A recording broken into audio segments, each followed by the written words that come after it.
In part one of our UnHoused series, we talked to some homeless people. Two of the people have been helped by Tri-City organizations to move out of homelessness. The homeless lady who sleeps in her car feels protected, sleeping at a caravan safe sleeping spot. This program provides a place where car and van homeless can sleep in their vehicles safely, get a hot meal, take a shower, or wash their clothes. So far the program, I've been pleased with it, and so far I appreciate how they locate us places where we can feel safe to sleep, But I'm trying to get a place. I don't want to be out here forever. In part one, we met a Quan who was sleeping in the street with his young daughters. He entered Abode's Fremont Sunset Village and completed their housing transition program. Quan and his two daughters will be moving into a new apartment this month. Honestly, being here over a year helped me a lot. I matured a lot. It broke me down, but it also gave me a lot of understanding about life more. I'm finna get housed next month. This place did a lot for me. It really changed my whole perspective of life around, my thought process, the way I see things. It made me more humble than anything.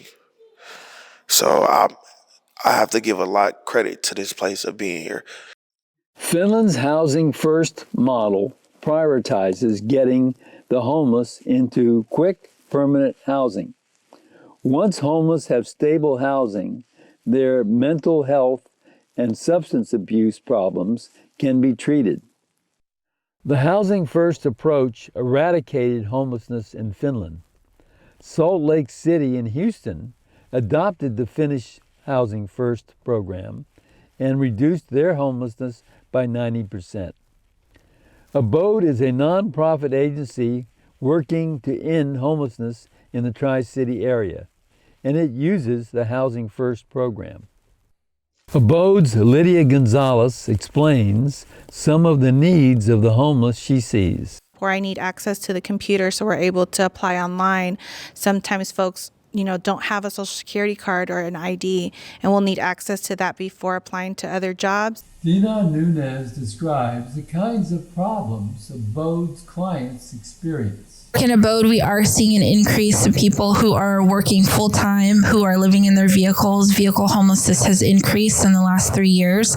And people who are making, a general wage are not able to afford the cost of living in the Bay Area. Seniors are increasingly becoming homeless. We see the cost of rent go up and price out seniors who are retired.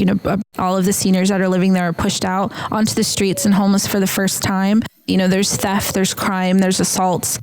Because people are really vulnerable on the streets, it is really, really common that they develop PTSD or already have PTSD before they've come to the streets. So what is the value of a successful homeless program to the Tri-City area taxpayers and residents? We do pay a lot as a community for those that are experiencing homelessness in terms of law enforcement and emergency room visits to support people on the streets. And that money could be better used in placing individuals in housing and to reduce the cost per person. But there's still much work to be done. Homelessness remains a serious problem for the Tri-City area. So what can you do to help? Consider volunteering with CityServe's Safe Sleeping Spot program. CityServe is a coalition of Tri-Area churches that organizes and sponsors the Sleeping Spot program at various churches on a nightly basis. They need volunteers, and you can apply by sending an email to specialprojects@cityserve.org. For Ohlone Tri-City News, I'm Charles Bolton.